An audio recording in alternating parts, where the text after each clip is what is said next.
Guys, meron tayo dito iba't ibang circuit breaker na binibenta. Meron tayong MCCB, multi case circuit breaker, bolt-on type, tapos plug-in type. At meron din tayong MCB pero hindi natin na-display.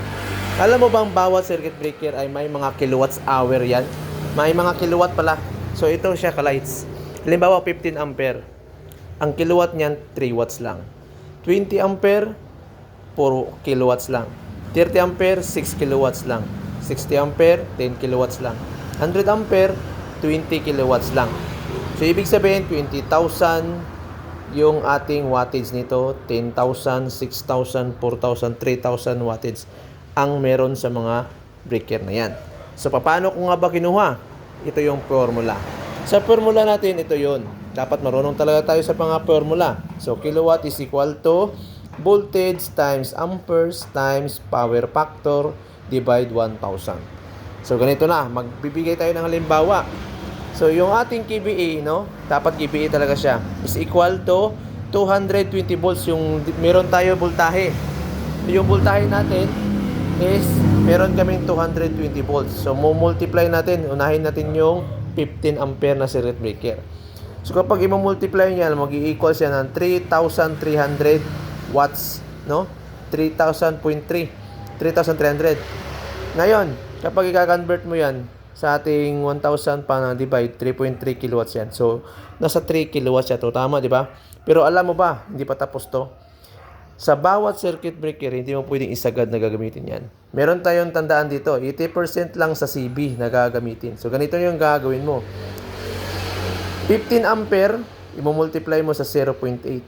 Magiging 12 ampere siya. So, ang ibig sabihin, ito, 12 ampere lang pwede mong gamitin dito.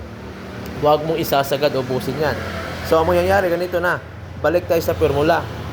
220 volts times 12 ampere. So, 12 ampere na yung gamitin natin is equal to 2,760 watts. So, kapag i-convert na natin yan sa kilowatt, 2.76 kilowatt. So, malapit siya sa 3 pa rin. So, 3 ko na lang, nira-round off ko na lang.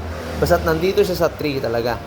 Hindi mo naman mauubos yung 3,000 wattage, no? Sa mga ilalagay mo sa 15 ampere. Dahil halimbawa, ang meron ka lang sa 15 ampere, 10 ilaw na meron palagay natin tig 10 watts. So 10 ilaw, tig 10 watts, ilan lang yon? Ilan? 1,000 watts lang. So meron ka pang 2,000 nga allowance. So kung dito ka naman magbibase, kung 1,000 watts lang yung ginamit mo, 10 ilaw na tig 10 watts, meron ka pang natitirang 1,760 wattage. No? So meron ka pang 1,000. Halimbawa naman kung 20 ilaw, pupwede pa rin sa 15 ampere dahil tag 10 watts lang yung ginamit mo. So 2,000 wattage lang. So meron ka pang 760 wattage na matitira.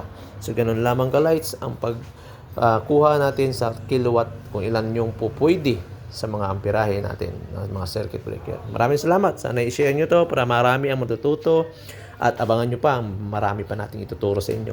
Walang limit, sagad na pagtuturo, ubusan sa pagtuturo, lahat ng kaalaman ko, ibibigay ko dito. Alright!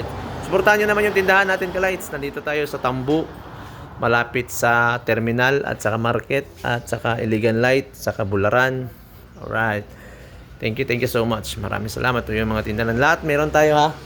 Meron tayong electrical, plumbing, construction, roofing, and cladding. Alright! Thank you, Heavenly Father!